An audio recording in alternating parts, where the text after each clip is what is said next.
অসংখ্য যুবক এমনও হইতে পারো তুমি সেদিনও, যেদিন আল্লাহর দিন বিজয় হচ্ছে, সেদিনও তুমি বিড়িয়ে খাইতে আসো, সেদিনে তুমি নাড়িয়ে দেখতে আসো, সেদিনে তুমি সকাল 9টা পর্যন্ত শুইয়াই রইছ, ফজরের পরে ইমানদার বিজয় করে ফেলছে।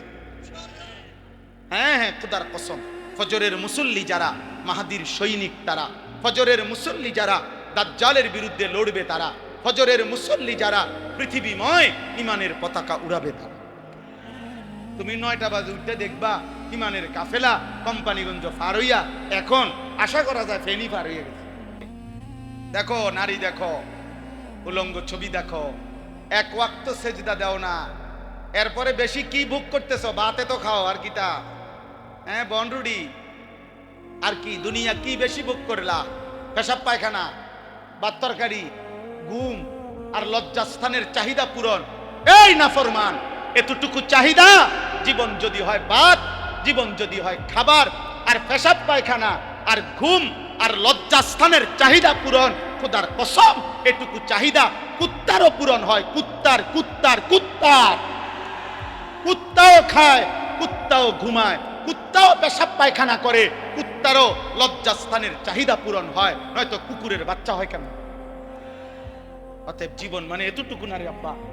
জীবন মানে গোলামি, জীবন মানে সেজদা, জীবন মানে মালিক চিনা, জীবন মানে মদিনার বন্ধু চিনা, জীবন মানে কোরআন বুকে ধরা, জীবন মানে আল্লাহকে সঙ্গী বানানো। ওয়ালাউ তারা ইদিল মুজরিমুনা নাকিসু রুউসিহিম ইনদা রাব্বিহিম। আল্লাহ এবার হাসরের ময়দানের চিত্র তুলে ধরছে। আল্লাহ বলে, বন্ধু আপনাকে বলে রাখি, আপনি সেদিন দেখবেন সমস্ত পাপী, নাফরমান, মুশরিক, বেঈমান হাসরের দিন, আখিরাতের দিন আমি আল্লাহর সামনে দাঁড়িয়ে থাকবে, মাথাটা নুয়ে লজ্জায় অপমানে আপনার বেইজ্জতিতে মাথা নুয়ে থাকবে। রব্বানা আবসারনা ওয়া সামি'না ফারজি'না না'মাল সালিহান ইন্না মুকিনুন। প্রত্যেক পাপী আল্লাহর সামনে মাথা নুয়ে হাসরের ময়দানে বলবে, আল্লাহ আজ গোটা হাসরের মাঠ আমি নিজ চোখে দেখলাম, আমার নিজ কানে সব কথা শুনলাম, আজ আমি আখিরাত বিশ্বাস করছি পুরাপুরি। অতএব এই হাসরের মাঠ থেকে আমারে আরেকবার দুনিয়ায় পাঠান, এবার গেলে আমি নেক আমল করব। মাশাআল্লাহ, আলাপ দেখছেন নি? আলাপের ডংটা বুঝছেন না? তারে কি ফিটাটা পেটন দরকার, তার আলাপ কি? এবার এখন যাবে নেক আমল করার জন্য। ওয়ালাউ শি'না লাআতাইনা কুল্লা নাফসিন হুদাহা। আল্লাহ বলে, হায় নাফরমান, আমি তো চাইলে দুনিয়াতেই আমি আল্লাহ তোকে বাধ্য করেই আমার বন্দিগি করাইতে পারতাম। পারতো? কথা বলে না পারতো? আমাদের এই সকলকে 5 ওয়াক্ত নামাজ পড়াইতে বাধ্য কইরা আল্লাহর পক্ষে সম্ভব? আল্লাহ এটা পারবে তো? কিন্তু যদি এটা আল্লাহ বাধ্য করাইয়াই করে তো পুরস্কার কিসে? কথা বলে না তো? আর বিচার কি তো? আর জান্নাত জাহান্নাম কি? অতএব আল্লাহ বলেন, ওয়ালাকিন হাক্কাল কওলু মিন্নি লাআমলাআন্না জাহান্নামা মিনাল জিন্নাতি ওয়ান নাসি আজমাইন। অতএব আমি আল্লাহর চূড়ান্ত ফয়সালা, আজকে আমি আল্লাহ এই নাফরমান পাপী, আজ আমি হাসরের ময়দানে বিচার করব, মাফ করব না। আজ আমি কোটি কোটি জিন আর মানুষ নাফরমান দিয়ে আমার জাহান্নাম পূর্ণ করব, পূর্ণ করব, পূর্ণ করব। আজ মাফ করব না, দুনিয়াতেও যেতে দেব না, জাহান্নামে দেব। ফাযুকু বিমা নাসিতুম লিকা ইয়াউমিকুম হাদা ইন্না নাসিনাকুম ফাযুকু আযাবাল খুলদি বিমা কুনতুম তা'মালুন। আল্লাহ বলে, বান্দা সেদিন দুনিয়ায় থাকতে তুমি আজকের আখিরাতকে ভুলে গিয়েছিলে, আজ হাসরের ময়দানে আমি আল্লাহ তোমাকে ভুলে গেলাম। যা, আজ আর আমি তোমাকে ভুলে গেলাম। অতএব অনন্তকালের জন্য তোমার নাফরমানির বিনিময়ে আযাবাল খুলদ, অনন্তকালের আযাব জাহান্নাম ভোগ করতে থাকো, ভোগ করতে থাকো। দোস্ত আমার, সেদিন আল্লাহ যদি মুখ ফিরায় নেয়, সেদিন আল্লাহ যদি বলে, বান্দা আমি তোকে ভুলে গেলাম, হায় বাপ আমার, ভাই আমার, বন্ধু আমার, নওজোয়ান সাথী আমার, খোদার কসম রে বাপ, আর কেউ থাকবে না, আর কেউ না, আর কেউ না, আর কেউ না। মুসলমানের সন্তান একবার হলো ভাইও, মুসলমানের সন্তান যে বেঈমানদের মতো চুল রাখো, সে বেঈমান কোনোদিনও স্বপ্নেও তোমার জন্য কোনোদিন কল্যাণ কামনা করে না। ইহুদি কোনোদিন তোমার জন্য ভাবে না, খ্রিস্টান তোমার জন্য ভাবে না, মুশরিক বেঈমান তোমার জন্য ভাবে না। পৃথিবীর কোনো ফুটবল খেলোয়াড় তোমাকে নিয়ে ভাবে না। পৃথিবীর কোনো সিনেমার নর্তকী তোমাকে নিয়ে ভাবে না। মোবাইলের কোনো নর্তকী তোমাকে নিয়ে ভাবে না। অতএব তোমাকে নিয়ে ভেবেছেন যিনি, তোমাকে নিয়ে কেঁদেছেন যিনি, তোমার আখিরাতের মুক্তি চেয়েছেন যিনি, তোমার জন্য রাত্র দিন চোখের পানি ফেলছেন যিনি, তোমার জন্য সারা রাত চোখের পানি ফেলে কেঁদেছেন যিনি, তিনি মদিনার বন্ধু রাসূলুল্লাহ সাল্লাল্লাহু আলাইহি। তাকে কেমনে ছেড়ে দিলা? তাকে কেমনে ছেড়ে দিলা? 10 বছরও একবারও কোনোদিন জিজ্ঞাসা করলা না যে আমার রাসূল সাল্লাল্লাহু আলাইহি সাল্লাম কেমনে চুল রাখতেন? 10 বছরও মুসলমান একবার জিজ্ঞাসা করলা না যে নবীজির সাহাবারা কিভাবে চুল রাখতেন? আহা, কত বেঈমানের মতো তোমরা চুল কাটো। দোস্ত আমার, এটা নিয়ম। কোন মানুষের দিলের হালাত তার বাহ্যিক আকৃতি চেহারা দেখে বোঝা যায়। মানুষ চেহারার দিকে তাকাইয়াই বলে ভাই আপনার কি মন খারাপ? যদি মন খারাপ হয় সেটা দিলে, কিন্তু চেহারায় প্রকাশ পায়। এজন্য বলে ভাই আপনি তো খুব ফুর্তিতে আছেন মনে হয়। মনে খুব ফুর্তি নাকি? চেহারার মধ্যেই প্রকাশ পায় অন্তরের ফুর্তি। ঠিক তেমনি ভাবে চেহারার এই আকৃতি, খোদার কসম, এটা প্রমাণ করে তোমার হৃদয়ের হালাত। অতএব চুল যার বেঈমানের মতো, চেহারা যার মুশরিকের মতো, চলাফেরা যার বেঈমানের মতো, তো তোমার কলিজার ভিতরে আল্লাহ এবং তার রাসূল আছে নাকি ইহুদি আর খ্রিস্টান বেঈমান আছে, এ কথা স্পষ্ট স্পষ্ট। এজন্য যুবক, মনে থাকলে, বিবেক থাকলে, লজ্জা থাকলে, আত্ম অনুভূতি থাকলে, নিজের পরিচয়, বাপের পরিচয়, মায়ের পরিচয়, বংশের পরিচয়, রক্তের পরিচয়, ধর্মের পরিচয়, রবের পরিচয়, বন্ধু রাসূলুল্লাহর পরিচয়, কোরআনের পরিচয়, ইসলামের পরিচয় যদি তোমার মধ্যে থাকে, তো বেঈমানের অনুসরণ করো না। বেঈমান তোমারে পাইলে প্রথম আঘাতে তোমারে উড়াইয়া ফেলবে, উড়াই। এজন্য মুসলমানের যুবক বুঝতে শেখো আব্বা, বুঝতে শেখো বাপ, বুঝতে শেখো। এত অল্প বয়সে তোমরা মোবাইলে এত বেশি আসক্ত হয়ে পড়লা। নারী, ছবি, অস্থির দৃশ্য, উলঙ্গ নাচ গান, জিনা ব্যভিচারের দৃশ্য, রাত দিন মোবাইলে আসক্ত। হায় বাপ, পৃথিবীতে তুমি কিছু করবা না? আখিরাতের জন্য কিছুই করবা না? আগামী দুনিয়া তাইলে চলতে হবে না রে বাপ। আগামীর পৃথিবী 60 বছর হায়াত, 40 বছর হায়াত, আগামীর সংসার, বিবাহিত জীবন, এই সব কিছু এই মোবাইল টিপতে টিপতে পার হবে, এই নারী দেখে দেখেই শেষ হবে। সারা পৃথিবীর মুসলিম মুসলমান যারা আহাজারি করছে, আল্লাহর পাকের ইজ্জত নিয়ে যারা কটূক্তি করে, রাসূলুল্লাহ সাল্লাল্লাহু আলাইহি সাল্লামের সম্মান নিয়ে যারা কটূক্তি করে, তাদের মোকাবেলায় তুমি মুমিন কিছু বলবা না? তুমি ইমানদার যুবক গর্জন করবা না? তো তুমি তো নারী দেখো, ছবি দেখো, উলঙ্গ নাচি দেখো। 365 দিনে কেউ তোমারে কোনোদিন ফজরের মসজিদে দেখে নাই, তুমি আল্লাহর জন্য জীবন দিবা কেমন? তুমি নবীর ভালোবাসায় জান দিবা কেমনে? বা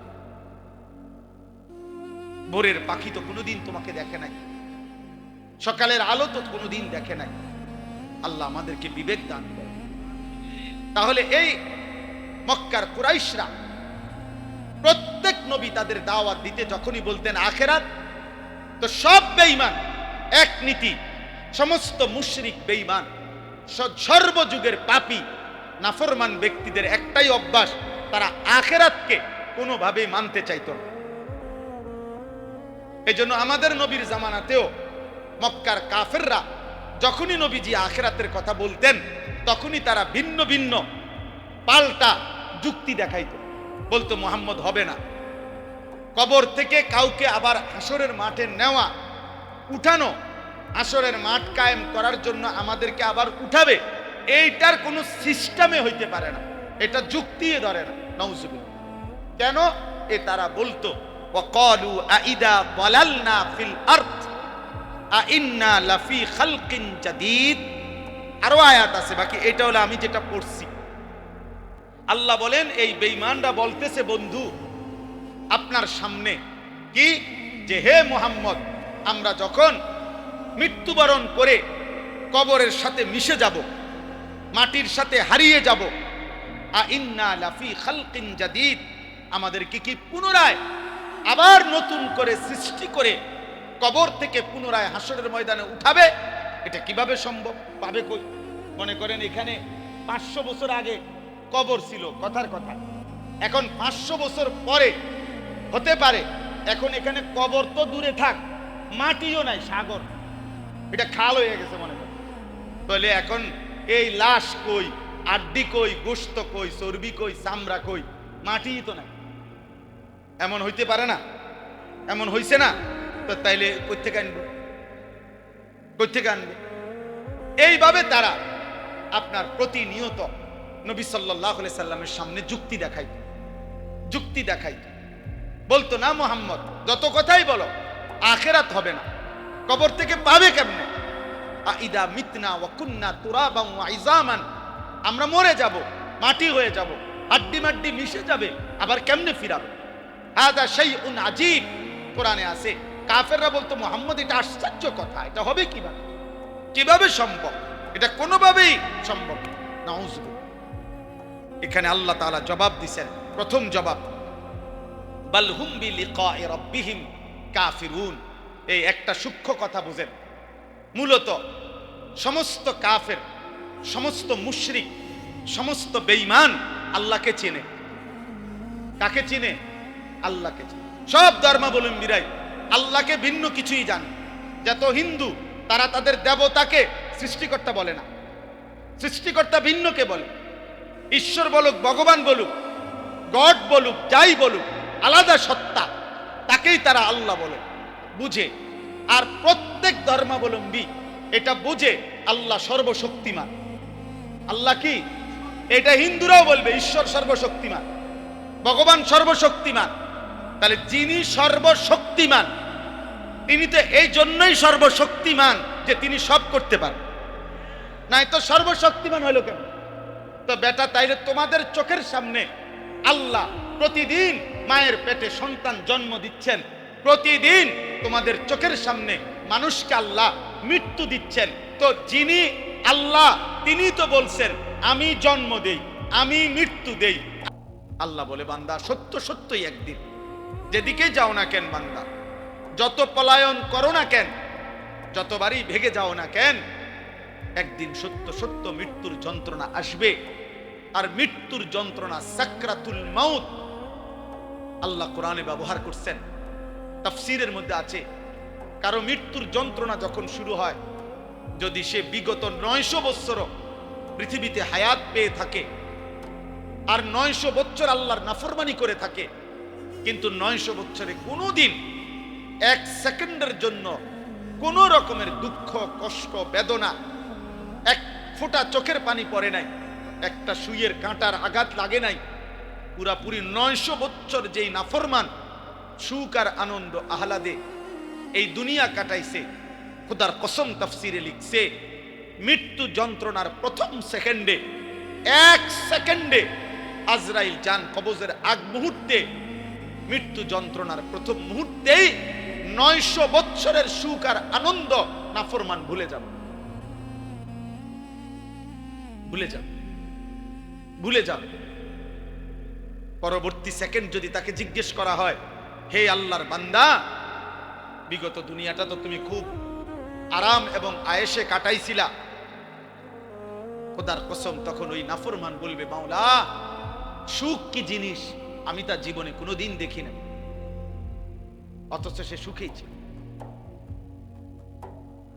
হাদিসের মধ্যে আছে, আল্লাহর নবী সাল্লাল্লাহু আলাইহি সাল্লাম বলছেন, হাসরের ময়দানে প্রত্যেক নাফরমানকে, পাপীদেরকে, দুনিয়া যারা আনন্দ উল্লাস আর ফুর্তি আর হারাম মজা নিয়া ভোগ করছে, আল্লাহ তাআলা ফেরেশতাদেরকে বলবে, পরে জাহান্নামের বাহির দিয়া একটা বার ঘুরাইয়া জাহান্নামের দরজা বরাবর 1 মিনিট বা 10টা সেকেন্ড দরজার বরাবর দাঁড় করাইয়া এরপরে আমার কাছে নিয়ে আসো।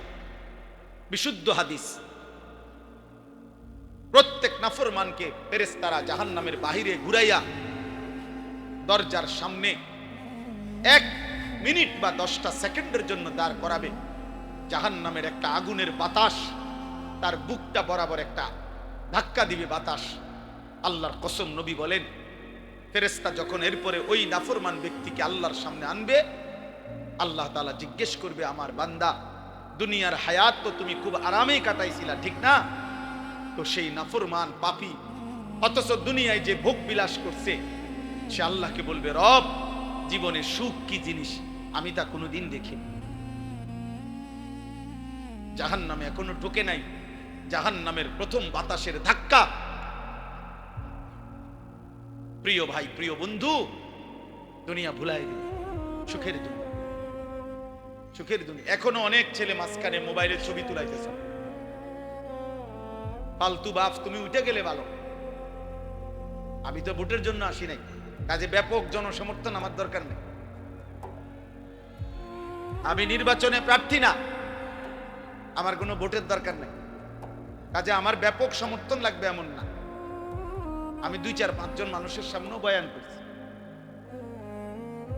অতএব দয়া করে আমি অনুরোধ করছি, আমাদের দিকে তাকায় আসুন এবং সকল বক্তার ওয়াজ নিজের ফায়দা দাও। এই মোবাইলগুলোতে লক্ষ লক্ষ ওয়াজ আছে, সব বক্তার ওয়াজ আছে। দোস্ত, আমার জীবনে থাকা দরকার, আমার কলিজায় থাকা দরকার, আমার হৃদয়ে উপলব্ধি দরকার, আমার বিবেকের অনুভূতি দরকার। এটুকু যদি ভাবনা না আসে, 3টা ঘন্টা আল্লাহর কথা শুনলাম অথচ আমার হৃদয়ে সামান্যতম কোনো নড়াচড়া হয় নাই, কি শুনলাম? বললই কি শুনলাম? আয়োজনই হলো কি? 10 ঘন্টা ওয়াজ শুনলাম, আমার হৃদয়ে কোনো অনুভূতি জাগে নাই। হাদিসের মধ্যে আছে, হযরত ইরবাদ ইবনে সারিয়া বলেন রাদিয়াল্লাহু তাআলা আনহু, নবীজি আমাদের সামনে ওয়াজ করেছেন। ওয়াজানা রাসূলুল্লাহ সাল্লাল্লাহু আলাইহি ওয়াসাল্লাম, নবীজি যখন আমাদের সামনে ওয়াজ করলেন, তিনি বলেন, জারাফাত মিনহাল উয়ুন ওয়া ওয়াজিলাত মিনহাল কুলুব, আমাদের প্রত্যেকের চোখ দিয়ে অঝরে পানি ঝরতে লাগলো এবং আমাদের অন্তরগুলো আল্লাহর ভয়ে কাঁপতে শুরু করল। এ ছিল ওয়াজের ফলাফল, প্রতিক্রিয়া সাহাবায়ে কেরাম। এই জন্য দোস্ত, আমরা প্রত্যেকেই এই কথা মনে রাখতে হবে, আমরা মরেই যাব। মৃত্যুর যন্ত্রণার এক মুহূর্ত আমাদের দুনিয়া সব ভুলাই দিবে। হযরত নূহ আলাইহিস সালামের জামানার ওনার একজন বংশধরকে ঈসা আলাইহিস সালাম কবর থেকে তুলছিলেন। ঈসা নবীর জামানায় কিতাবের মধ্যে আছে, ঈসা নবী তখন নূহ আলাইহিস সালামের বংশধরকে জিজ্ঞেস করছিল, আপনি দুনিয়াতে কতদিন হায়াত পাইছিলেন? তিনি বলছেন 450 বছর। তখন ঈসা আলাইহিস সালাম জিজ্ঞেস করছে, হে নূহ নবীর বংশধর, আপনার চুল দাড়ি সাদা হইছে কোন বছর? 450 বছরের ভিতরে। নূহ আলাইহিস সালামের বংশধর বললেন, হে নবী ঈসা, আল্লাহর কসম, 450 বছরে আমার চুল দাড়ি কোনোদিন সাদা হয় নাই। মৃত্যু পর্যন্ত আমার চুল দাড়ি 450 বছর কালোই ছিল। কিন্তু আল্লাহর কসম, নবী ঈসা, মালাকুল মউত আজরাইল যখন আমার জান কবজ করতে শুরু করে, এই জান কবজের এই কয়েক সেকেন্ডের কষ্টে আমার চুল দাড়ি 450 বছরের কালো চুল দাড়ি সাদা হয়ে। দোস্ত আমার কাছে কিতাব আছে গাড়িতে, ওয়াজাআত সাকরাতুল মাউত বিল হক। ওই কিতাবের মধ্যে আছে নবীজির বিখ্যাত একজন সাহাবী হযরত আমর ইবনুল আস রাদিয়াল্লাহু তাআলা আনহু, অনেক বড় জলিলুল কদর সাহাবী ছিলেন। ইসলামের ইতিহাসে রাসূলুল্লাহ সাল্লাল্লাহু আলাইহি সাল্লামের সাহাবাদের মধ্যে সবচেয়ে বড় যোদ্ধা যারা ছিলেন, তার মধ্যে উনি একজন। মিশর বিজেতা, মিশর যিনি বিজয় করেছিলেন, হযরত আমর ইবনে আস, ওনার ইন্তেকালের পূর্ব মুহূর্তে যখন উনি মৃত্যু সজ্জায়, ওনার মৃত্যু যন্ত্রণা শুরু হয়েছে, সাকরাতুল মউত, ওনার ছেলে কিতাবে লিখছে, আব্দুল্লাহ ইবনে আমর ইবনুল আস, ছেলেও সাহাবী ছিলেন, বাপ পুত দুইজনই সাহাবী ছিলেন। ওনার ছেলে আব্দুল্লাহ এই মৃত্যুর পূর্ব মুহূর্তে ওনার আব্বা আমর ইবনে আস রাদিয়াল্লাহু তাআলা আনহুকে জিজ্ঞেস করলেন, আব্বা, এই মুহূর্তে মৃত্যু যন্ত্রণা আপনার কাছে কেমন মনে হচ্ছে? আপনি আমাকে একটু বলেন। কসম আল্লাহর, সাহাবী আমর ইবনে আস বলে, ইয়া বুনাইয়া, হে আমার কলিজার টুকরা সন্তান, কাআন্না জিবালাদ দুনিয়া আলা সাদরি, আমার কাছে মনে হচ্ছে পৃথিবীর সবগুলো পাহাড় আমার বুকের উপরে চাপ দিয়ে রাখছে। কাআন্না জিবালাদ দুনিয়া আলা সাদরি, পৃথিবীর সবগুলো পাহাড় আমার বুকে চাপ দিয়ে রাখছে। ওয়া কাআন্নি আতানাফাসু মিন সাকবিল ইবরা, আর তিনি বলে, বাপ আমার, সন্তান আমার, আমার মনে হয় আমি যেন সুইয়ের ছিদ্র দিয়া একটু নিঃশ্বাস নিতেছি। দোস্ত আমার, নবীর 60 বছরের সাহাবী যদি বলে দুনিয়ার সব পাহাড় আমার বুকে চাপা দিয়া রাখছে মৃত্যুর মুহূর্তে, 30 বছরের নাফরমান গত 30 বছর ধরে যে সুদ খায়, এ তার মৃত্যু যন্ত্রণা কি হবে? 365 দিনে, খোদার এক বছরে যে কোনো দিন 5 ওয়াক্ত নামাজ পড়ে না, সেই নাফরমানের মৃত্যু যন্ত্রণা কেমন হবে? বছরের পর বছর যারা হারাম খায়, হারাম উপার্জন করে, মিথ্যা বলে, হারাম রোজগার করে, বছরের পর বছর যারা বেপর্দা, বছরের পর বছর যারা রাতের পর রাত যুবক, নারী, ছবি, অস্থি দৃশ্য, উলঙ্গ নাচ গান, মোবাইলের অসভ্যতা নিয়ে ব্যস্ত আছো বাপ, তুমি বাপ যদি মরে যাও, মৃত্যুর মুহূর্তে তোমার যন্ত্রণা কেমন হবে? কেমন হবে? সাথী আমার, দোস্ত আমার, বন্ধু আমার, আমি অনুরোধ করছি, আজ এই 2 দিন ব্যাপী তাফসীরুল কোরআন মাহফিলে আমি ছোট ভাই, আমি অনুরোধ করলাম, কবর ভুলে গেলে চলবে না, মৃত্যু ভুলে গেলে চলবে না। ভুলে গেলে কেউ থাকতেও পারে নাই, অহংকার করে কেউ থাকতে পারে নাই, নাফরমানি করে কেউ থাকতে পারে নাই, আল্লাহর হাত থেকে কেউ ছুটতে পারে নাই, আল্লাহর বাঁধন থেকে কেউ ছুটতে পারে নাই বাপ। আয়াহসাবু আল্লা ইয়ারাহু আহাদ, আল্লাহ বলে, আমার বান্দা কি জানে না? সে কি ভেবেছে তাকে কেউ দেখে না? আমার থেকে ছুটবা কেমনে বান্দা? আমার থেকে ছুটবা কেমনে? কোরআনুল কারীমের 21 নম্বর পারা, কোরআনুল কারীমের 32 নম্বর সূরা, সূরায়ে সাজদা। এই যে আমরা যে সেজদা দেই নামাজে, এই সেজদা, এই সূরাটার নাম। এই সূরার 5টা আয়াত, 10, 11, 12, 13, 14, 15, না 14, 10, 11, 12, 13, 14, এই মোট 5টি আয়াত আমি আপনাদের সামনে তেলাওয়াত করেছি। এই আর অল্প একটু সময় ইনশাআল্লাহ। আমার মূলত বয়ান করার কথা ছিল মাগরিব বাদ, আমার ব্যক্তিগত সমস্যার কারণে আমি আব্দুল কুদ্দুস ভাইকে বলছিলাম এশার নামাজের পরে বয়ান করব। অল্প একটু সময় আমি আপনাদের সামনে এই 5টা আয়াতের সংক্ষিপ্ত একটু কথা পেশ করতে চাই। তাফসীরুল কোরআন মাহফিলের একটা বড় বৈশিষ্ট্য কোরআনুল কারীমের তাফসীর, কোরআনুল কারীমের তাফসীর হওয়া। কোরআনুল কারীমের তাফসীরের ক্ষেত্রে লক্ষণীয় বিষয় হলো, প্রত্যেকটা বিবেকবান মুসলমানের লক্ষ্য রাখতে হবে, যিনি কোরআনুল কারীমের তাফসীর করছেন তার কথার মধ্যে, তাফসীরের মধ্যে 6টি জিনিস থেকে কথা থাকতে হবে। তাফসীরুল কোরআন হইতে হবে, কোরআনুল কারীমের প্রথম তাফসীর করতে হবে কোরআনেরই ভিন্ন কোনো আয়াত দ্বারা। আমি এই আয়াতের তাফসীর করবেন তো কোরআনের অন্য আয়াত দ্বারা। কোরআনুল কারীমের দ্বিতীয় তাফসীর হবে রাসূলুল্লাহ সাল্লাল্লাহু আলাইহি ওয়াসাল্লামের কথা, কাজ, বক্তব্যের দ্বারা। কোরআনুল কারীমের তৃতীয় তাফসীর হবে সাহাবায়ে কেরামের বক্তব্যের দ্বারা। কোরআনুল কারীমের চতুর্থ তাফসীর হবে সাহাবাদেরকে যারা ঈমানের সাথে দেখছেন, সাহাবাদের থেকে দ্বীন শিখছেন যারা তাবিঈন, তাদের বক্তব্যের দ্বারা। কোরআনুল কারীমের পঞ্চম তাফসীর হতে হবে আরবি ভাষায়, বিশুদ্ধ আরবি ভাষায় এই শব্দ যেই অর্থে ব্যবহৃত হয় ওই ব্যবহারের আলোকে।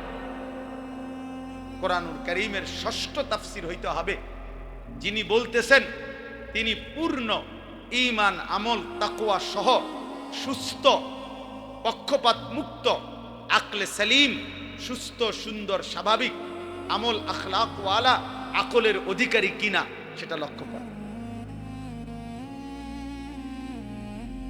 বুঝেন নাই কথা? আকলে সালিম হওয়া। এই জন্য পৃথিবীতে এই 6টি মূল সূত্র থেকে বিচ্ছিন্ন কথা যত সুন্দরী হোক, জাকজমকই হোক, যত চমৎকারই হোক, সেটা তাফসীরুল কোরআন হতে পারে না। তাফসীরুল কোরআন হইতে পারে না। ব্যক্তিগত কথা, নিজস্ব চেতনা, পূর্বসূরীরা কে কি বলছেন এত কিছুর দরকার নাই। আমি বুঝছি এইটা, আমার মত এইটা।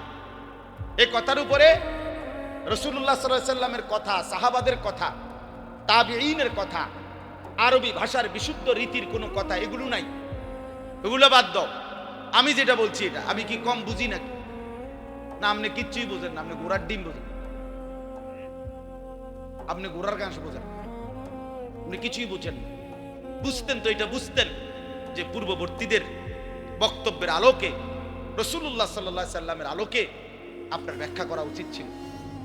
এজন্য কোরআনুল কারীমের মধ্যে আল্লাহ তাআলা বলছেন, হে বন্ধু আমার, নবী আমার, কোরআনুল কারীমের অক্ষর হুবহু আমি আল্লাহ যেভাবে নাজিল করেছি, হুবহু শতভাগ নিখুঁত মুখস্থ রাখা আপনার অন্তরে, এটা আমি আল্লাহর দায়িত্ব। আপনি যখনই পড়তে চাইবেন, আপনার উম্মতের সামনে পড়তে পারা, আপনার এই যোগ্যতা, এই তৌফিক আমি আল্লাহর দায়িত্ব। যখনই আপনি ব্যাখ্যা করতে চাইবেন, আমি আল্লাহ কি বুঝাইতে চাইছি, এটা যদি আপনি বিশ্লেষণ করতে যান, সেই বিশ্লেষণটাও বলে দেওয়া আমি আল্লাহর দায়িত্ব। এটা আমার জিম্মাদার। লা তুহাররিক বিহি লিসানাকা লিতা'জারা বিহি ইন্না আলাইনা জামআহু ওয়া কুরআনা। আল্লাহ বলেন আপনার অন্তরে কোরআন হুবহু বসিয়ে দেওয়া, মুখস্থ করিয়ে দেওয়া, আপনার জবান দিয়ে যতবার ইচ্ছা আপনার উম্মতের সামনে পড়িয়ে দেওয়া, পড়ার তৌফিক। এর একটু পরে আছে সুম্মা ইন্না আলাইনা বায়ানা। এই বায়ানা মানে অর্থ হলো, বায়ান মানে হলো ব্যাখ্যা, তাফসীর। অতঃপর এই আয়াতগুলোর তাফসীর, ব্যাখ্যা, বিশ্লেষণ বলে দেওয়া, তিনটাই আমি রব আমার নিজ হাতে নিলাম। সুবহানাল্লাহ, সুবহানাল্লাহ। এজন্য রাসূলুল্লাহ সাল্লাল্লাহু আলাইহি সাল্লামের প্রতি শব্দ, প্রতি উচ্চারণ, প্রতি বাক্য সব কিছু রব কর্তৃক, আল্লাহ কর্তৃক নিয়ন্ত্রিত। তিনি যখন হাসতেন তো ঠিক কতটুকু হাসবেন এটা আল্লাহ তাআলা নবী সাল্লাল্লাহু আলাইহি সাল্লামকে সাজিয়ে দিয়েছেন। তিনি যখন কাঁদতেন তো কতটুকু পরিমাণ কাঁদবেন, কি চিৎকার দিয়া কাঁদবেন, না লাফাইয়া কাঁদবেন, না গৈরাইয়া কাঁদবেন, তা আল্লাহ তাআলা বলেন, বন্ধু আপনার হাসি, আপনার কান্না, আপনার হাঁটা, আপনার চলা, আপনার উঠা, আপনার বসা, আপনার আচরণ, আপনার উচ্চারণ, আপনার রাত, আপনার দিন, আপনার সকাল, আপনার দুপুর, আপনার ঘর, আপনার সংসার, আপনার বাজার, আপনার ব্যবসা, আপনার একাকিত্ব জীবন, আপনার সকলের মাঝে জীবন, স্ত্রীর সাথে আখলাক, সন্তানের সাথে আখলাক, মানুষের সাথে আখলাক, রাষ্ট্র পরিচালনার নীতি, সব আমি আল্লাহ একটা একটা করে ঠিক করে দিয়েছি।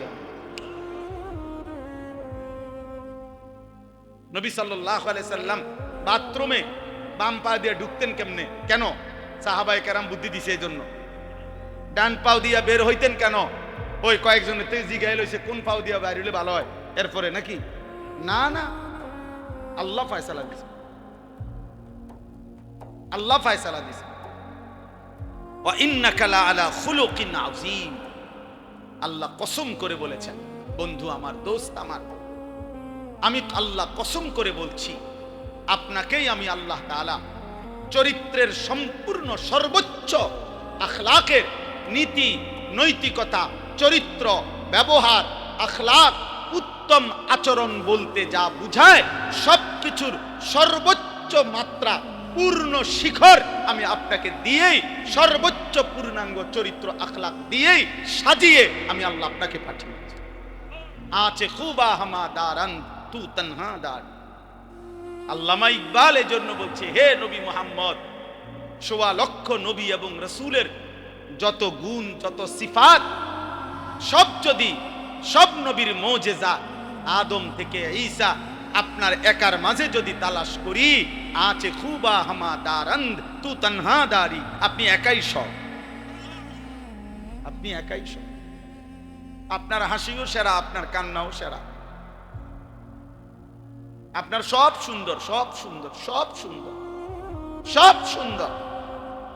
আপনার পরে কোনো কিছুতে, কোনো কিছুর জন্য একটা সুতার বুদ্ধি, এক সুতা, একটা কথা, নতুন বুদ্ধি, নতুন পরামর্শ, নতুন কোন পদ্ধতি বলার জন্য আল্লাহ বলছে বন্ধু আর কোনো দরকার নাই।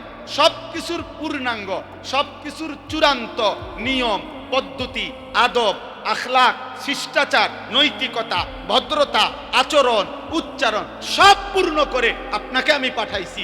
এই জন্য পরবর্তীতে নতুন করে বলার জন্য আর কিছুর দরকার নাই। এই কারণেও গোলাম আহমদ কাদিয়ানী বেঈমান, বেঈমান, বেঈমান, সে বেঈমান, বেঈমান। খতমে নবুয়ত এটা আমাদের আকীদা, কাদিয়ানীরা কাফের।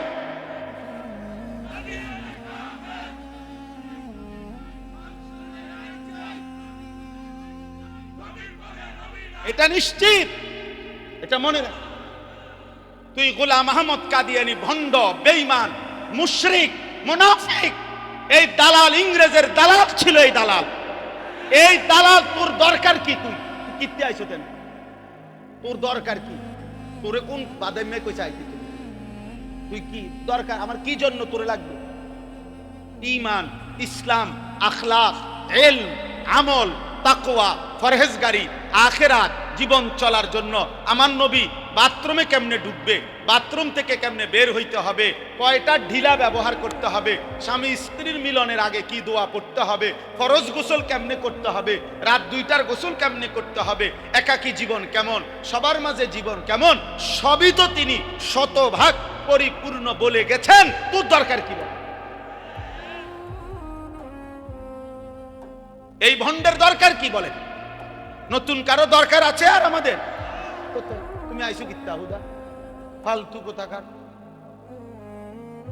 আপনারা জানেন না তো, যারা এই মেহনত সারা বাংলাদেশে করছেন আজকে দীর্ঘদিন যাবত, জনাব আব্বাসী সাহেব দামাত বারাকাতুহুমুল আলিয়া, তিনি সহ আরো শীর্ষ বুজুর্গ অসংখ্য উলামায়ে কেরাম বছরের পর বছর ধরে এই মেহনত করছেন। এটা একটা যৌক্তিক মেহনত, এটা একটা যৌক্তিক আন্দোলন। খতমে নবুয়তের আকীদা যদি এক বিন্দু, আল্লাহর নবী শেষ নবী, এই কথাটা একটা বাক্য না, এটার উপরে যদি এক সুতা কোনো ছিদ্র ঢোকে, অন্য কোনো কথা ঢুকতে পারে, তো আমার রাসূলের 23 বছরের ইসলাম, কোরআনুল কারীমের আজমত, পুরা ইসলাম ভেঙে পড়বে, পুরা দিন ভেঙে যাবে। এই জন্য ওলামায়ে কেরামের এই মেহনত। আলহামদুলিল্লাহ গত 15ই নভেম্বর ঢাকার জাতীয় সোহরাওয়ার্দী উদ্যানে পৃথিবীর প্রায় 150 বিদেশি মেহমান, বুজুর্গ, উলামা সারা পৃথিবী থেকে আসছেন এবং বাংলাদেশের প্রায় 20 লক্ষের চাইতে বেশি মুসলমানের উপস্থিতিতে সম্মিলিত খতমে নবুয়ত পরিষদের উদ্যোগে আন্তর্জাতিক খতমে নবুয়ত সম্মেলন হয়েছে।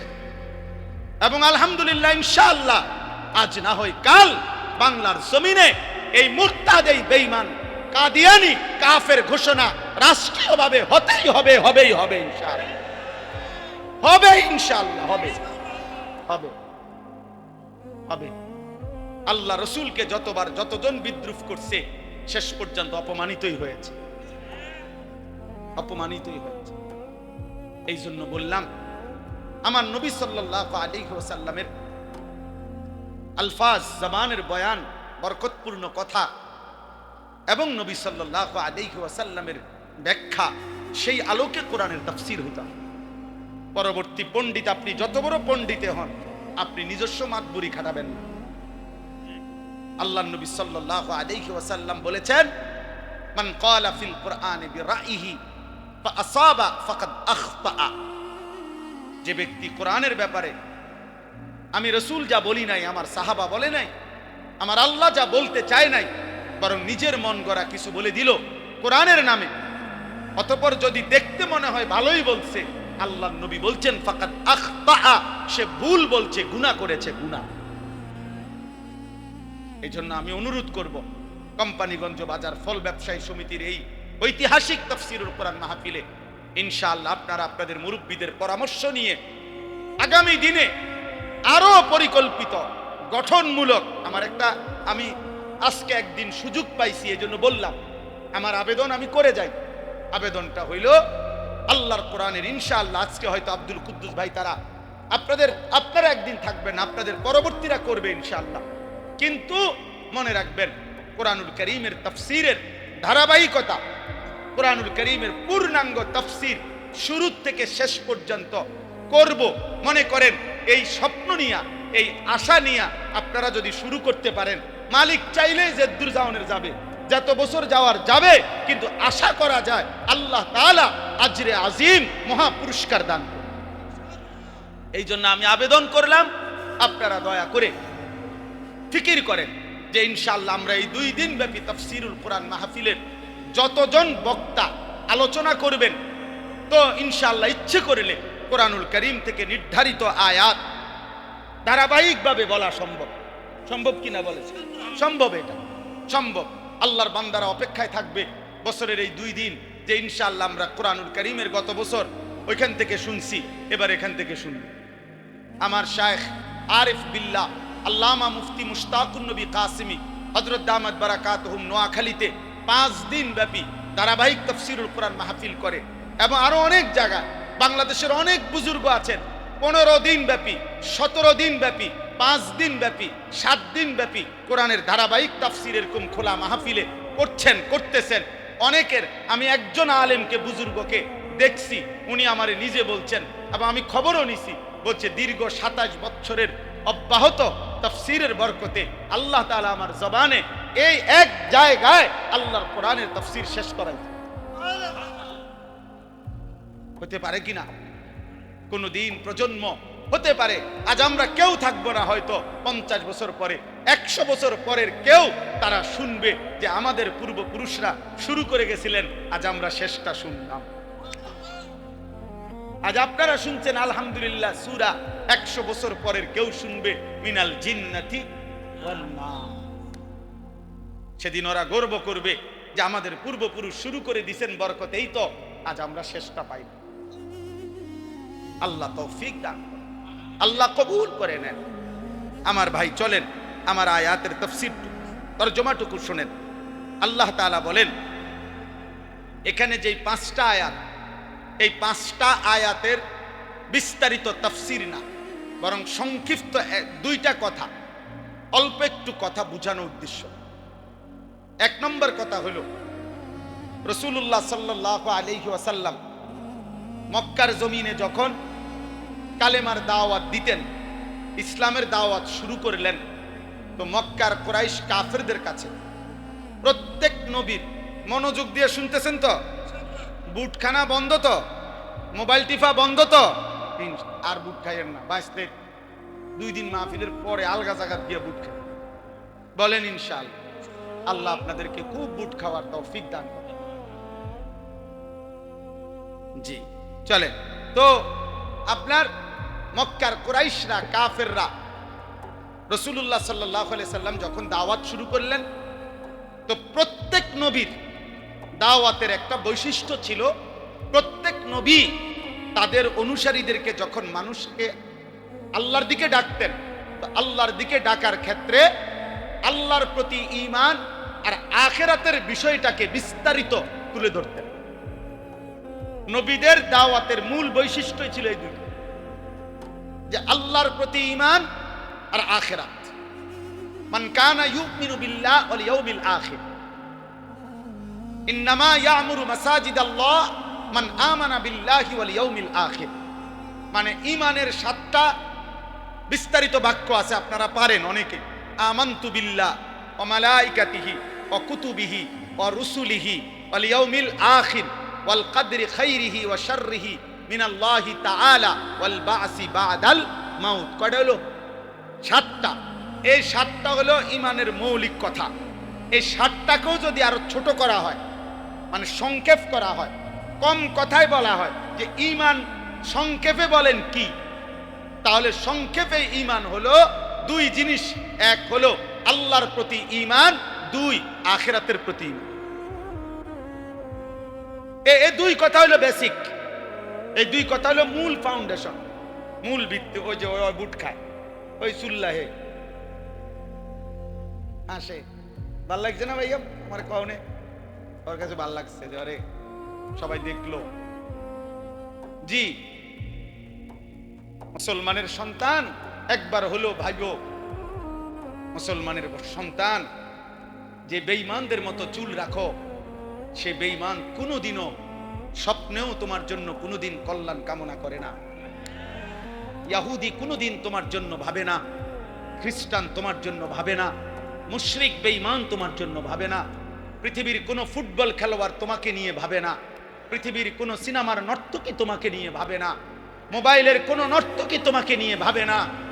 অতএব তোমাকে নিয়ে ভেবেছেন যিনি, তোমাকে নিয়ে কেঁদেছেন যিনি, তোমার আখিরাতের মুক্তি চেয়েছেন যিনি, তোমার জন্য রাত্র দিন চোখের পানি ফেলছেন যিনি, তোমার জন্য সারা রাত চোখের পানি ফেলে কেঁদেছেন যিনি, তিনি মদিনার বন্ধু রাসূলুল্লাহ সাল্লাল্লাহু আলাইহি ওয়াসাল্লাম। তাকে কেমনে ছেড়ে দিলা? তাকে কেমনে ছেড়ে দিলা? 10 বছরও একবারও কোনোদিন জিজ্ঞাসা করলা না যে আমার রাসূল সাল্লাল্লাহু আলাইহি ওয়াসাল্লাম কেমনে চুল রাখতেন? 10 বছরও মুসলমান একবার জিজ্ঞাসা করলা না যে নবীজির সাহাবারা কিভাবে চুল রাখতেন? আহা, কত বেঈমানের মতো তোমরা চুল কাটো। দোস্ত আমার, এটা নিয়ম। কোন মানুষের দিলের হালাত তার বাহ্যিক আকৃতি, চেহারা দেখে বোঝা যায়। মানুষ চেহারার দিকে তাকাইয়াই বলে ভাই আপনার কি মন খারাপ? যদি মন খারাপ হয় সেটা দিলে, কিন্তু চেহারায় প্রকাশ পায়। এজন্য বলে ভাই আপনি তো খুব ফুর্তিতে আছেন মনে হয়। মনে খুব ফুর্তি নাকি? চেহারার মধ্যেই প্রকাশ পায় অন্তরের ফুর্তি। ঠিক তেমনি ভাবে চেহারার এই আকৃতি, খোদার কসম, এটা প্রমাণ করে তোমার হৃদয়ের হালাত। অতএব চুল যার বেঈমানের মতো, চেহারা যার মুশরিকের মতো, চলাফেরা যার বেঈমানের মতো, তো তোমার কলিজার ভিতরে আল্লাহ এবং তার রাসূল আছে নাকি ইহুদি আর খ্রিস্টান বেঈমান আছে, এ কথা স্পষ্ট স্পষ্ট।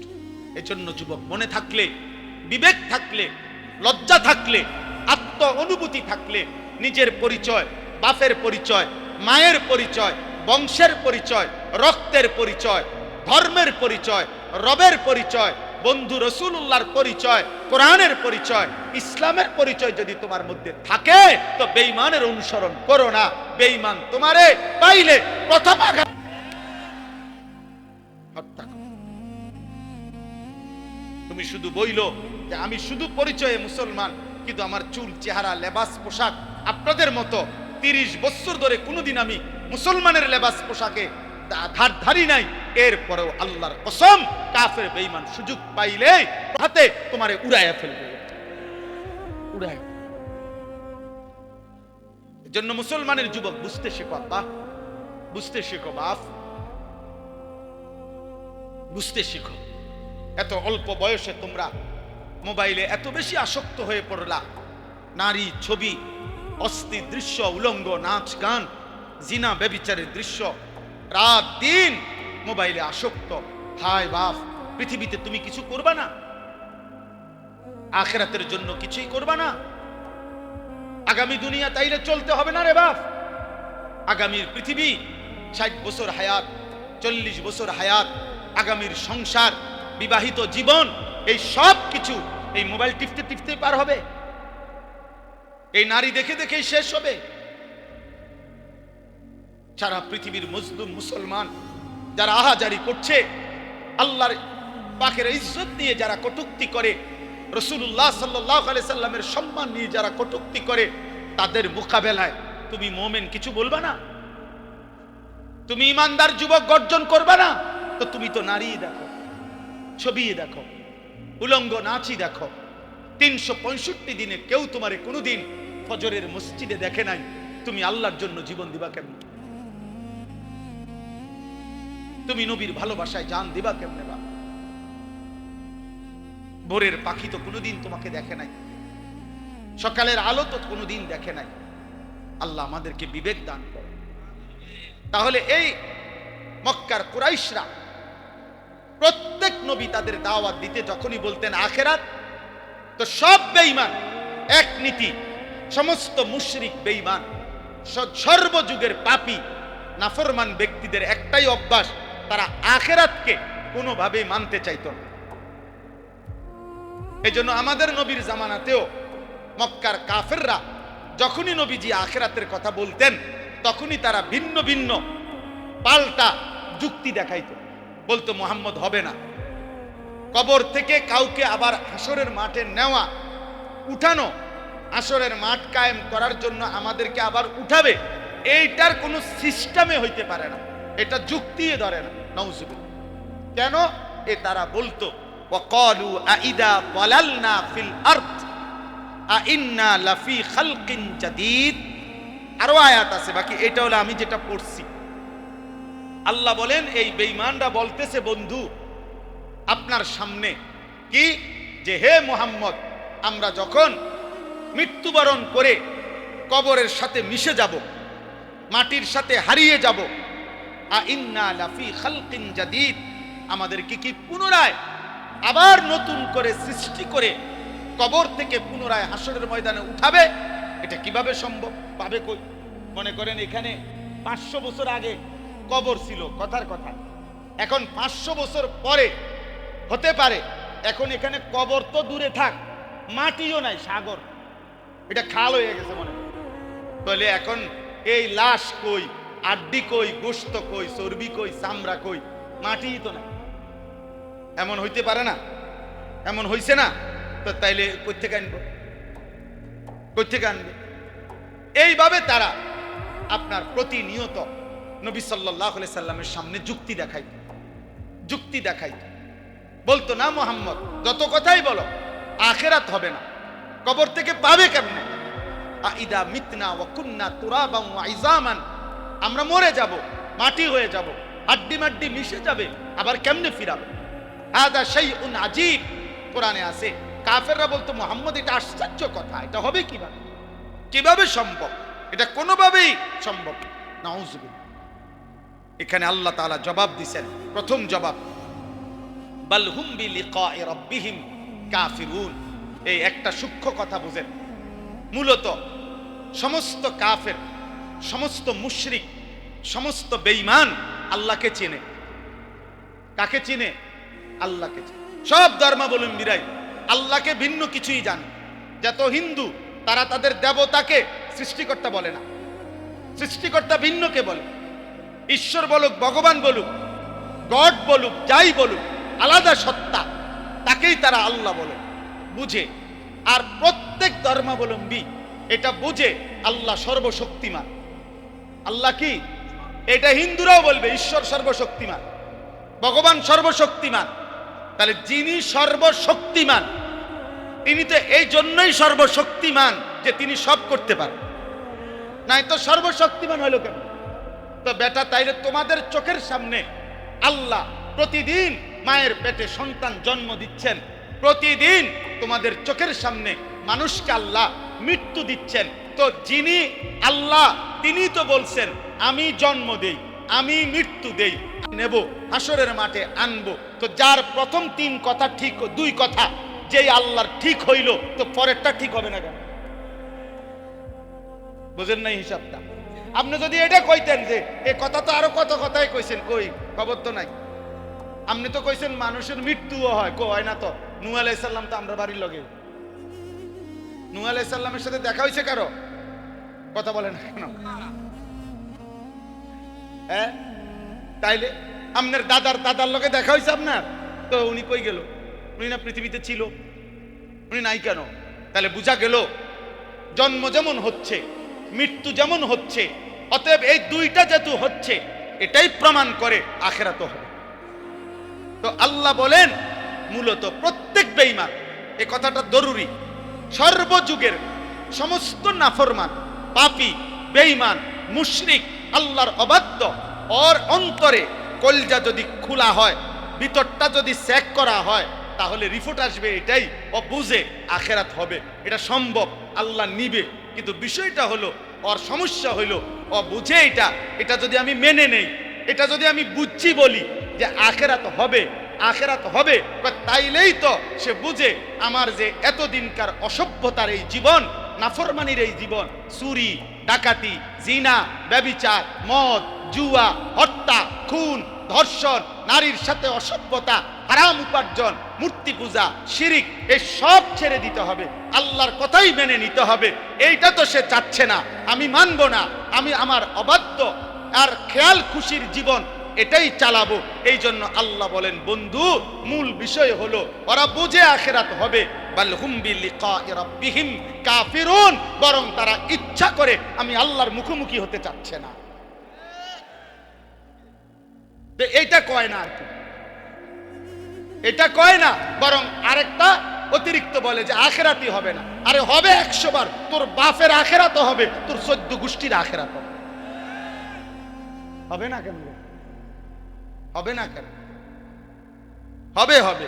আল্লাহ বলেন মূল সমস্যা হলো এটা যদি বলে আখিরাত হবে, তাইলে তো বাকি অনুসারীরা বলবে, তাইলে নেতা আল্লাহরে মানতে অসুবিধা কি? পাটফারি সিটারি ছেড়ে দেন তো, এই তো না আমি সিটারি ছাড়তাম না।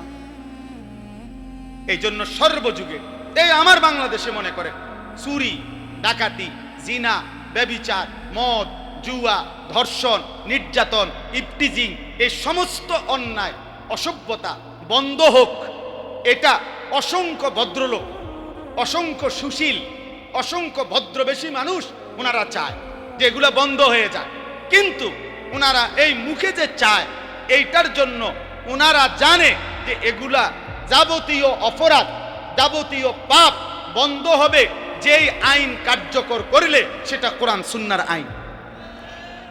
এই কথাটা প্রতিবারই বক্তৃতা দিলে, সেমিনারে সিম্পোজিয়ামে টকশোতে বিভিন্ন আলাপচারিতায় ভিন্ন ভিন্ন নিজস্ব মন গড়া পদ্ধতি বলে অপরাধ দমনের জন্য, কিন্তু এটা একবারও বলে না যে অপরাধ দমনে আল্লাহ যা বলেছে রাসূল যা বলেছে তা একবার প্রয়োগ করা হোক। আগামী 1 সপ্তাহ সোনার মদিনা আর রাসূলুল্লাহ সাল্লাল্লাহু আলাইহি ওয়াসাল্লামের জামানার সেই মদিনার ইসলাম মদিনার রং উম্মতের ঘরে ঘরে দেখা যায়।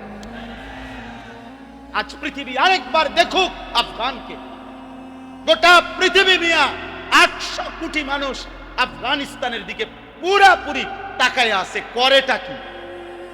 আর গোটা পৃথিবীকে আফগানের ইমানদার মুসলমান বুড়া আঙ্গুল দেখায় বলছে তোদের গোটা পৃথিবীর নিয়ম তন্ত্র মন্ত্র আইন তোদের মানব রচিত সব কিছুকে থুতু মারলাম, আল্লাহর জমিনে আল্লাহর আইন বাস্তবায়ন করলাম।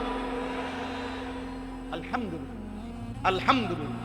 আগামীর পৃথিবীতে ইনশাআল্লাহ দোস্ত, আমি থাকি আর তুমি থাকো, আমি না থাকি আর তোমরা না থাকো, আগামীর পৃথিবীতে মাহদী আসবে, দাজ্জাল প্রকাশ পাবে এবং দাজ্জাল হারবে, মাহদী জিতবে, ইমানদারের বিজয় হবে।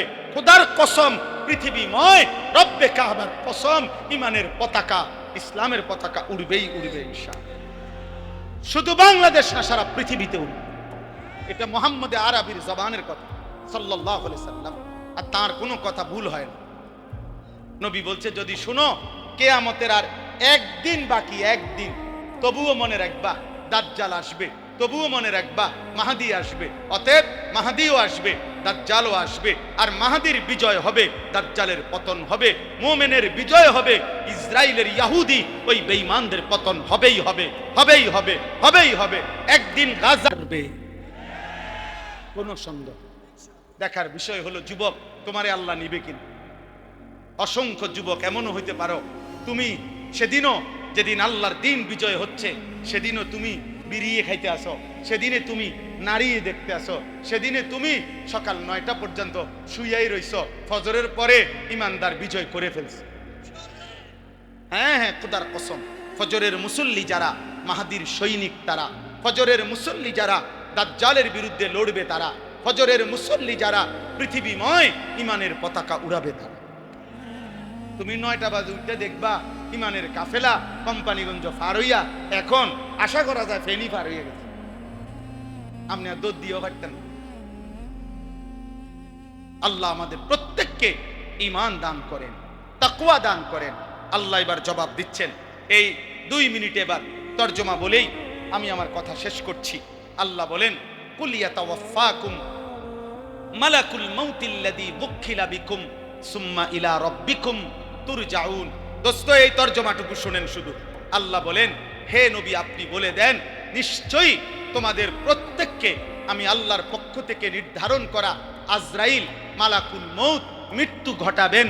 তোমরা মানো বা না মানো, মৃত্যু তোমাদের আসবেই, আজরাইল তোমাদের কাছে আসবেই। সুম্মা ইলা রাব্বিকুম তুরজাউন, অতঃপর তোমাদের সকলকে আমি আল্লাহর সামনে হাসরের ময়দানে একত্র করা হবে, ফেরত আনা হবে। আল্লাহ বলেন, এই 2 কথা মানো বা না মানো, তোমরা লুকোচুরি করো আর কৌশল করো আর 900 বলো আর যাই করো, মৃত্যুও হবে, হাসরও হবে। কি কি হবে বলেন? হ্যাঁ বলেন, বলেন কি হবে? আর কি হবে? আবার বলেন, কি কি হবে? মৃত্যুও হবে, আখিরাতও হবে। হবে তো বাবা? হবে তো যুবক? হবে, হবে, হবে। ওয়েট, ওয়েট, অপেক্ষা করো, হবে। দেখো নারী, দেখো উলঙ্গ ছবি, দেখো এক ওয়াক্ত সেজদা দাও না, এরপরে বেশি কি ভোগ করতেছ? বাতে তো খাও, আর কিটা? হ্যাঁ বনরুডি, আর কি দুনিয়া কি বেশি ভোগ করলা? পেশাব পায়খানা, ভাত তরকারি, ঘুম আর লজ্জাস্থানের চাহিদা পূরণ। এই নাফরমান, এতটুকু চাহিদা, জীবন যদি হয় ভাত, জীবন যদি হয় খাবার আর পেশাব পায়খানা আর ঘুম আর লজ্জাস্থানের চাহিদা পূরণ, খোদার কসম এটুকু চাহিদা কুত্তারও পূরণ হয়। কুত্তার কুত্তার কুত্তার কুত্তাও খায়, কুত্তাও ঘুমায়, কুত্তাও পেশাব পায়খানা করে, কুত্তারও লজ্জাস্থানের চাহিদা পূরণ হয়, নয়তো কুকুরের বাচ্চা হয় কেন? অতএব জীবন মানে এতটুকু না রে আব্বা। জীবন মানে গোলামি, জীবন মানে সেজদা, জীবন মানে মালিক চিনা, জীবন মানে মদিনার বন্ধু চিনা, জীবন মানে কোরআন বুকে ধরা, জীবন মানে আল্লাহকে সঙ্গী বানানো। ওয়ালাউ তারা ইদিল মুজরিমুনা নাকিসু রুউসিহিম ইনদা রাব্বিহিম। আল্লাহ এবার হাসরের ময়দানের চিত্র তুলে ধরছে। আল্লাহ বলে, বন্ধু আপনাকে বলে রাখি, আপনি সেদিন দেখবেন সমস্ত পাপী, নাফরমান, মুশরিক, বেঈমান হাসরের দিন, আখিরাতের দিন আমি আল্লাহর সামনে দাঁড়িয়ে থাকবে, মাথাটা নুয়ে লজ্জায় অপমানে আপনার বেইজ্জতিতে মাথা নুয়ে থাকবে। রব্বানা আবসারনা ওয়া সামি'না ফারজি'না না'মাল সালিহান ইন্না মুকিনুন। প্রত্যেক পাপী আল্লাহর সামনে মাথা নুয়ে হাসরের ময়দানে বলবে, আল্লাহ আজ গোটা হাসরের মাঠ আমি নিজ চোখে দেখলাম, আমার নিজ কানে সব কথা শুনলাম, আজ আমি আখিরাত বিশ্বাস করছি পুরাপুরি। অতএব এই হাসরের মাঠ থেকে আমারে আরেকবার দুনিয়ায় পাঠান, এবার গেলে আমি নেক আমল করব। মাশাআল্লাহ, আলাপ দেখছেন নি? আলাপের ডংটা বুঝছেন না? তারে কি ফিটাটা ফিটন দরকার, তার আলাপ কি? এবার এখন যাবে নেক আমল করার জন্য। ওয়ালাউ শি'না লাআতাইনা কুল্লা নাফসিন হুদাহা। আল্লাহ বলে, হায় নাফরমান, আমি তো চাইলে দুনিয়াতেই আমি আল্লাহ তোকে বাধ্য করেই আমার বন্দিগি করাইতে পারতাম। পারতো? কথা বলে না পারতো? আমাদের এই সকলকে 5 ওয়াক্ত নামাজ পড়াইতে বাধ্য কইরা আল্লাহর পক্ষে সম্ভব? আল্লাহ এটা পারবে তো? কিন্তু যদি এটা আল্লাহ বাধ্য করাইয়াই করে, তো পুরস্কার কিসের? কথা বলে না তো? আর বিচার কি? তো আর জান্নাত জাহান্নাম কি? অতএব আল্লাহ বলেন, ওয়ালাকিন হাক্কাল কাউলু মিন্নি লাআমলা আন্না জাহান্নামা মিনাল জিন্নাতি ওয়ান নাসি আজমাইন। অতএব আমি আল্লাহর চূড়ান্ত ফয়সালা, আজকে আমি আল্লাহ এই নাফরমান পাপী, আজ আমি হাসরের ময়দানে বিচার করব, মাফ করব না। আজ আমি কোটি কোটি জিন আর মানুষ নাফরমান দিয়ে আমার জাহান্নাম পূর্ণ করব, পূর্ণ করব, পূর্ণ করব। আজ মাফ করব না, দুনিয়াতেও যেতে দেব না, জাহান্নামে দেব, জাহান্নাম। ফাযুকু বিমা নাসিতুম লিকা ইয়াউমিকুম হাদা ইন্না নাসিনাকুম ফাযুকু আযাবাল খুলদি বিমা কুনতুম তা'মালুন। আল্লাহ বলে, বান্দা সেদিন দুনিয়ায় থাকতে তুমি আজকের আখিরাতকে ভুলে গিয়েছিলে, আজ হাসরের ময়দানে আমি আল্লাহ তোমাকে ভুলে গেলাম। যা, আজ আর আমি তোমাকে ভুলে গেলাম। অতএব অনন্তকালের জন্য তোমার নাফরমানির বিনিময়ে আযাব আল খুলদ, অনন্তকালের আযাব, জাহান্নাম ভোগ করতে থাকো, ভোগ করতে থাকো। দোস্ত আমার, সেদিন আল্লাহ যদি মুখ ফিরায় নেয়, সেদিন আল্লাহ যদি বলে বান্দা আমি তোকে ভুলে গেলাম, হায় বাপ আমার, ভাই আমার, বন্ধু আমার, নওজোয়ান সাথী আমার, খোদার কসম রে বাপ, আর কেউ থাকবে না, আর কেউ না, আর কেউ না, আর কেউ না। আল্লাহ আমাদেরকে মাফ করে দেন, ঈমানের জীবন দান করেন, উত্তম আখলাক দান করেন, গুনাহ থেকে বাঁচবার তৌফিক দান করেন। চলেন ইনশাআল্লাহ বদলে যাই, বলেন ইনশাআল্লাহ, চলেন বদলে যাই ইনশাআল্লাহ, আল্লাহর গোলামি করব ইনশাআল্লাহ, রাসূলুল্লাহ সাল্লাল্লাহু আলাইহি সাল্লামকে ভালোবাসবো ইনশাআল্লাহ, খতমে নবুয়তের জন্য যা লাগে তা করব ইনশাআল্লাহ। আল্লাহ তাআলা কবুল করেন। কোম্পানিগঞ্জ বাজার ফল ব্যবসায়ী সমিতির এই মাহফিলকে ইসরাফিলের ফুল কুনতুম তা'মালুন। সাদাকাল্লাহু মাওলানাল আযীম। وقال نبينا صلى الله عليه وسلم أكثروا ذكر هادم اللذات. اللهم صل على محمد وعلى آل محمد كما صليت على إبراهيم وعلى آل إبراهيم إنك حميد مجيد.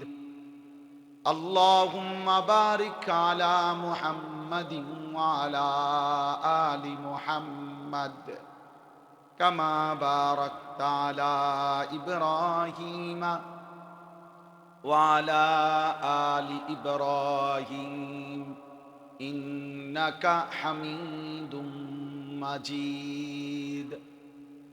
سبحانك لا علم لنا إلا ما علمتنا إنك أنت العليم الحكيم. الحمد لله.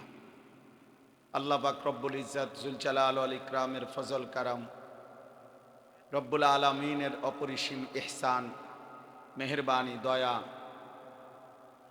আল্লাহ তাআলা আমাদেরকে আজ 5 ডিসেম্বর 2025 রোজ শুক্রবার কুমিল্লা জেলা মুরাদনগর উপজেলাধীন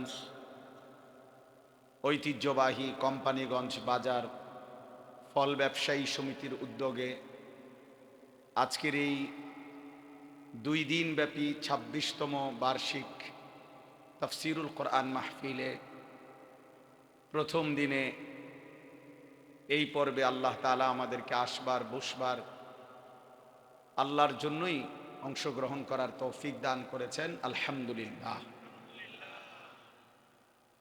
প্রিয় ভাই নওজোয়ান, দয়া করে আল্লাহর কথা বসে শুনলে ভালো। দোস্ত, এটা তো আল্লাহর কথার প্রতি আদব, এটা কোনো জনসভা না, নির্বাচনী প্রচারণা না, ভোটের কোনো ক্যাম্পেইন না। অতএব দয়া করে আমি অনুরোধ করছি, শুধুমাত্র তামাশা দেখার বিষয় না এটা। যে যতক্ষণই শোনেন, 1 মিনিট হোক, 2 মিনিট হোক, 10 মিনিট হোক, আর 10 ঘন্টা হোক, দয়া করে প্রত্যেকেই বসে শোনেন। মাটির মানুষ মাটিতে বসলে লজ্জার কিছু নাই, অপমানের কিছু নাই। এই জন্য ভাইয়া প্রত্যেককে বলছি, প্রত্যেক দয়া করে আদবের সাথে মহব্বতে বসেন। যদি একান্তই কেউ বসতে রাজি না হন তাহলে চলে যান। দয়া করে আমি অনুমতি দিলাম। যদি মনে করেন তামসা দেখতে আসছেন, তো তামসা তো দেখলেন, এখন অনুগ্রহপূর্বক চলে গেলে ভালো হয়।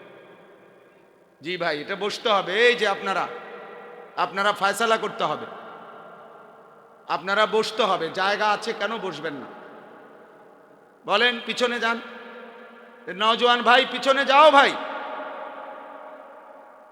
প্রত্যেকে পিছনে যান, বসেন। একজনও দাঁড়ায় থাকবেন। এই যে কালো গেঞ্জি বউ ভাই, 1 মিনিট হোক। আমার কথা হলো যে হুজুর আমি আসছি 5 মিনিট শুনবো, 5 মিনিটে কোনো আপত্তি নাই।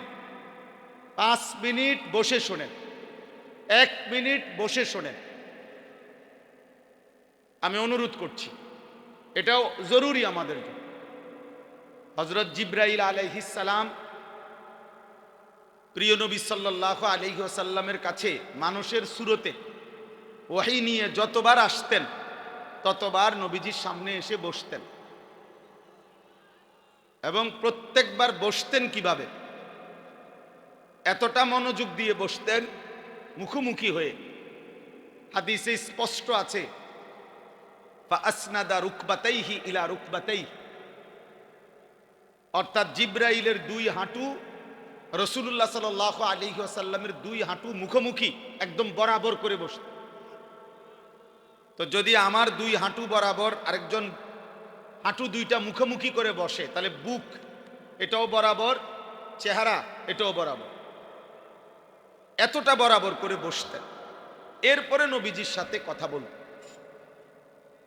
এই জন্য আমাদের এই আখলাক দরকার।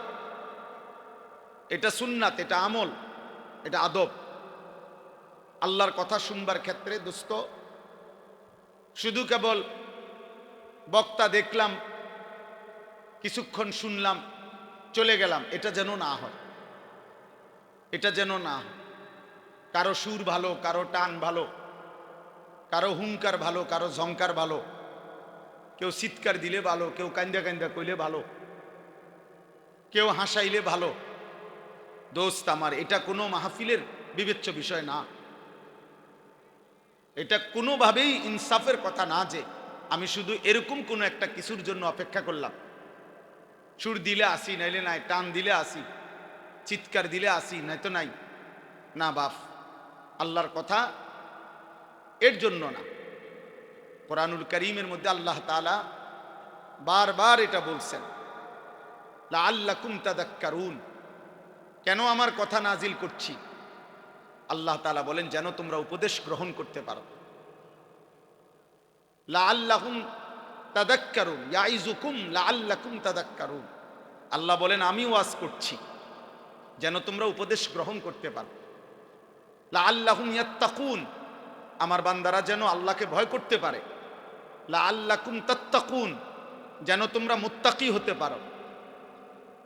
এইভাবে কোরআনে বলছে লাআল্লাহুম ইয়াতাফাক্কারুন, যেন আমার বান্দারা ভাবতে পারে। বহু আয়াত আছে কোরআনের কথা যে আল্লাহ চায় বান্দা তুমি আমার কথা থেকে ভাবো, আমার বন্ধুর আখলাক থেকে ভাবো, ফিকির করো, চিন্তা করো, ভাবনা করো। ফাতাবিরু ইয়া উলিল আবসার, আল্লাহ নিজে বলছে হে চোখওয়ালারা তোমরা ভাবো। ফাতাবিরু ইয়া উলিল আলবাব, হে বিবেক বুদ্ধিওয়ালারা তোমরা ভাবো। ইন্নামা ইয়াতাযাক্কারু উলুল আলবাব, আল্লাহ বলেন আমার কোরআন থেকে বিবেকবানরা উপদেশ গ্রহণ করে। আল্লাহ বলছেন লাকাদ কানা ফি কাসাসিহিম ইবরাতুল লিউলিল আলবাব। আমি আল্লাহ পিছনের যতগুলো ঘটনা কোরআনে বলছি, নূহ নবীর ঘটনা, মূসা নবীর ঘটনা, নমরুদের ঘটনা, ফেরাউনের ঘটনা, আল্লাহ বলেন এগুলো কিচ্ছা বলছি আর অবসর সময় পার করছি এজন্য না, বরং ইবরাতুল লিউলিল আলবাব, প্রত্যেকটা বিবেকবান বুদ্ধিমানের জন্য যেন উপদেশ হয়, নসিহত হয়।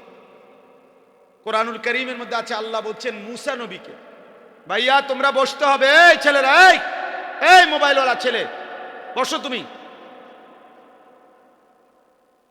দোস্ত আমি অনুরোধ করি, একটা ছেলেও, আমার হাত জোড় অনুরোধ তোমাদের কাছে, মোবাইল হাতে ধরে ভিডিও বা রেকর্ড করবে না কেউ, আল্লাহর ওয়াস্তে। এই মাহফিল আমি যখন কর্মজীবনের শুরু আমার, আমি তখন থেকে চিনি এই মাহফিল। এই মাহফিলে আমি নিজে শ্রোতা হয়ে ওয়াজ শুনছি, এইখানে বসে ওয়াজ শুনছি আমি। এটা ফল ব্যবসায়ীদের মাহফিল, ঐতিহ্যবাহী মাহফিল, আলহামদুলিল্লাহ। অল্প কয়েকজন ব্যবসায়ী মনে করেন আফেল উফুল বেচে, কিন্তু আল্লাহর দ্বীনের একটা ফিকির ধারাবাহিক করাতে আজকে তারা পুরো অঞ্চলের জন্য ব্র্যান্ড, তারা একটা প্রতীক। হাজারো মানুষ অপেক্ষায় থাকে যে ফল ব্যবসায়ীদের মাহফিলটা কোন দিন হবে। তাইলে কিছু অল্প মানুষ হোক, সামান্য হিম্মত হোক, কিন্তু আল্লাহর পথে লেগে গেলে, শুরু করলে একদিন আল্লাহ এটাকে অনেক দূর আগায় দেয়। এটা একটা গুরুত্বপূর্ণ বিষয়, গুরুত্বপূর্ণ বিষয়। এই জন্য দোস্ত আমি অনুরোধ করছি, আমরা প্রত্যেকে একজনও 2 দিন ব্যাপী এই মাহফিলের লাখ লাখ টাকা খরচ, কারো 10 টাকা, কারো 5 টাকা, কারো কষ্টে ভেজা টাকা, সারাদিন দামাদামি মুলামুলি করে এরপরে অর্জন করা বেচারার লাভের কয়টা টাকার থেকে সে এখানে মাহফিলে দিছে, আখেরাতের আশায় দিছে। আমরা ভিডিও করবো, মোবাইল করবো, ছবি তুলবো, বুট বেচা হবে, বাদাম বেচা হবে, চটপুটি বেচা হবে। প্রিয় ভাই, প্রিয় বাবা, এর জন্য এত বড় মাহফিল সাজানো হয় নাই। এটা ইনসাফ না বাপ, এটা ইনসাফ না। 10 লাখ টাকা যদি খরচ হয় তাহলে এই 5-10 লাখ টাকার মাকসাদ এটা নয়, বরং আখেরাত। আখেরাত, পরকালের একটু সঞ্চয়, আখেরাতের একটু পুঁজি, আখেরাতের পুঁজি। এই জন্য দোস্ত, আমি অনুরোধ করছি প্রত্যেকে, আমার কথা হইল মোবাইল চালাবার দরকার তো আপনি বাইরে যান, আল্লাহর কথা দিল দিয়ে শোনেন, দরদ নিয়ে শোনেন। বলতেছিলাম, ফেরাউনের মতো কাফেরের কাছেও যখন আল্লাহ তাআলা মূসা আলাইহিস সালামকে পাঠাইছেন, কোরআনে আছে, আল্লাহ বলছেন, হে মূসা, ফেরাউনের মতো এই খোদা দাবিদার, এই নিকৃষ্ট কাফের, এত বড় জালেম, তার কাছে তুমি যাও, আমার কথা বলো, কালেমার দাওয়াত দাও। কেন? লাআল্লাহু ইয়াতাযাক্কারু আও ইয়াখশা, এই যে কোরআন শরীফের আয়াত, ফাকুলা লাহু কাওলান লাইয়িনা লাআল্লাহু ইয়াতাযাক্কারু আও ইয়াখশা। এই পাঞ্জাবিওয়ালা, এই পাঞ্জাবিওয়ালা, ঘটনা কি? হুজুর অটো উঠাও, সিএনজি উঠাও, বাজারে দেখো জ্যাম লাগিয়া গেছে, ওগুলো উঠাও।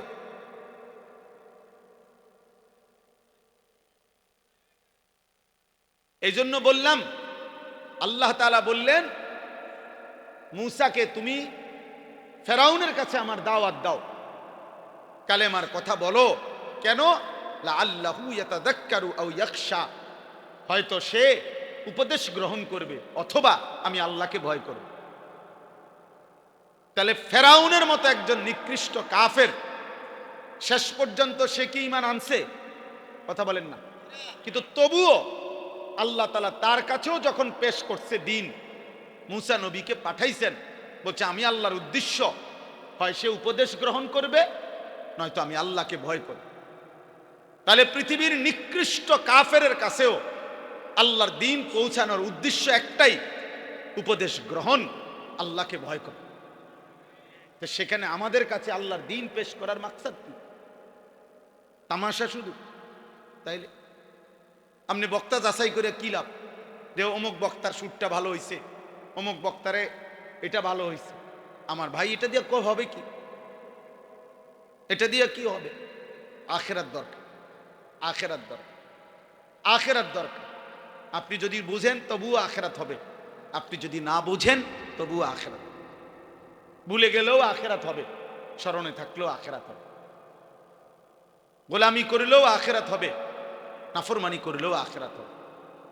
সেজদা দিতে দিতে কেউ আব্দুল কাদের জিলানী হলেও মরে যাবে, নাফরমানি করতে করতে কেউ ফেরাউন নমরুদ হলেও মরেই যাবে। ওয়াজাআত সাকরাতুল মাউত বিল হক, যালিকা মা কুনতা মিনহু তাহিদ।